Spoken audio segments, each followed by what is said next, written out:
الحمد لله الذي أرسل رسوله رحمة للعالمين أشهد أن لا إله إلا الله وحده لا شريك له وأشهد أن سيدنا محمدا عبده ورسوله اللهم فصل وسلم على سيدنا محمد وعلى آله وصحبه أجمعين أما بعد فيا عباد الله اتقوا الله فقد فاز المتقون قال الله تعالى في القرآن الكريم أعوذ بالله من الشيطان الرجيم بسم الله الرحمن الرحيم يا أيها الذين آمنوا اتقوا الله حق تقاته ولا تموتن إلا وأنتم مسلمون.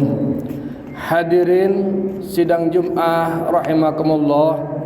Pertama, mari kita meningkatkan ketakwaan kita kepada Allah Subhanahu wa taala dengan menjalankan segala perintahnya dan menjauhi segala apa yang dilarangnya.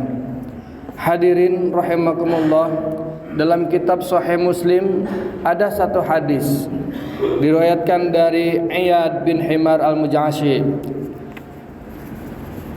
Kata Kanjeng Nabi, ahlul jannati salasatun.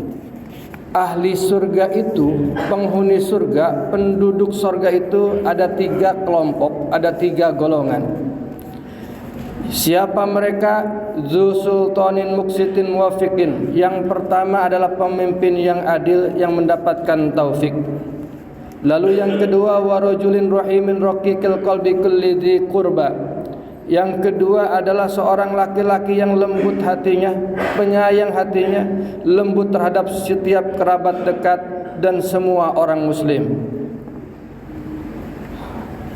Wa muslimin, dan yang ketiga wa muslimin afifin muta'affifin du'yalin. Dan yang ketiga adalah orang yang hidup dengan bersih, berusaha untuk tetap bersih dengan kerja keras, sedang ia memiliki tanggungan keluarga yang banyak. Hadirin rahimakumullah, pertama, pemimpin yang adil yang mendapatkan taufik, yaitu para pemimpin yang tahu makna keadilan dan pentingnya keadilan itu, kemudian dilaksanakannya. Karena saat ini banyak yang tahu makna keadilan tapi tidak memimpin dengan cara yang adil. Tahu adil itu penting, tapi tidak berusaha untuk mewujudkan keadilan, itu kurang bagus. Karena itu berbuat adil adalah hal yang istimewa, sehingga Allah memberikan hadiah yang sangat istimewa pula, yakni surga. Pemimpin dalam berbagai skalanya haruslah berbuat adil, baik di rumah tangga, keluarga, pekerjaan, dan masyarakat. Baik sebagai ketua RT, ketua RW, lurah, camat, bupati, gubernur sampai presiden, maupun pemimpin dalam berbagai bidang seperti bidang pendidikan, guru dengan muridnya, kepala sekolah dan bawahannya juga terus ke atas. Dalam bidang pekerjaan ada pemimpin grup, pemimpin kelompok, pemimpin bagian dan pemimpin yang lainnya. Bahkan sampai menterinya pun harus berlaku adil. Hadirin sidang Jum'ah rahimakumullah, kita yang sudah diamanahi satu amanah kepemimpinan, maka gunakanlah itu. Insya Allah itu akan membawa kita ke surganya Allah Subhanahu wa taala. Yang kedua, hadirin, yaitu orang yang lembut kepada keluarga dan semua orang. Orang yang penuh kasih sayang kepada istri dan anak-anaknya. Ayah yang dengan lembut dan halus ketika berbicara atau menyuruh sesuatu kepada istri dan anaknya. Ayah yang tidak memaksa kehendak kepada istrinya dan anaknya.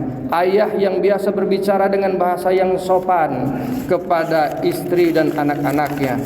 Saudara yang selalu berbagi dengan saudaranya yang lain, bukan sebaliknya menjadi orang yang kasar terhadap istri dan anak-anaknya, bukan orang yang selalu berpikir buruk terhadap saudaranya. Hadirin, demikianlah pula orang yang memandang, bersikap dan berlaku dengan lembut kepada orang lain dengan rasa kasih sayang.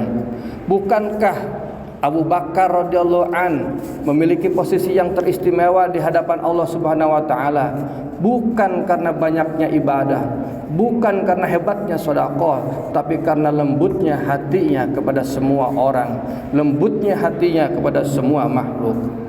Hadirin, karena itu suka menolong dan membantulah kepada sesama, kepada orang lain, kepada siapapun yang membutuhkan. Kita orang Sunda punya paribasa, nalang kanu susah, nulung kanu butuh, nyaangan kanu poeken. Membantu kesusahan orang lain, memberi pinjaman kepada yang membutuhkan, dan memberi saran yang mencerahkan kepada yang sedang bingung. Tidak sebaliknya, menjadi orang yang selalu memandang orang dengan kebencian dan permusuhan, sehingga mencari-cari kesalahan orang lain. Hadirin rahimakumullah, lalu penduduk surga yang ketiga, yaitu orang yang hidup dengan bersih dan berusaha keras agar tetap bersih. Artinya orang yang hidup dari rezeki yang halal dan konsisten terus menerus mencari rezeki yang jelas kehalalannya. Kita yang bekerja dimanapun dalam dunia saat ini, baik di birokrasi pemerintahan maupun swasta, baik di pekerjaan maupun dalam perdagangan, tentu kejujuran itu sangatlah penting, tentu integritas itu sangatlah penting. Maka mari jaga integritas dan kejujuran kita, agar apa yang kita dapatkan dalam pekerjaan kita adalah betul-betul halal adanya dan berkah untuk dibawa kepada keluarga, istri dan anak-anak kita. Semoga kalau anak dan istri kita itu diberikan rezeki yang halal, jelas halalnya, maka istri kita menjadi istri yang solehah, anak kita menjadi anak yang soleh dan solehah, dan kemudian gampang dibawa ibadah, gampang diajak ibadah, mudah-mudahan terus lurus kepada jalan surganya Allah Subhanahu wa taala. Semoga kita termasuk dari salah satu penghuni surganya Allah Subhanahu wa taala, baik sebagai pemimpin yang adil, atau orang yang sangat lembut kepada orang lain, atau kepada orang yang selalu menjaga dirinya, rezekinya dari hal-hal yang tidak dihalalkan oleh Allah Subhanahu wa taala. Barakallahu li wa lakum fil Qur'anil azim, wa nafa'ni wa iyyakum bima fihi minal ayati wa dzikril hakim, wa taqabbalallahu minni wa minkum tilawatahu, innahu huwal ghafurur rahim.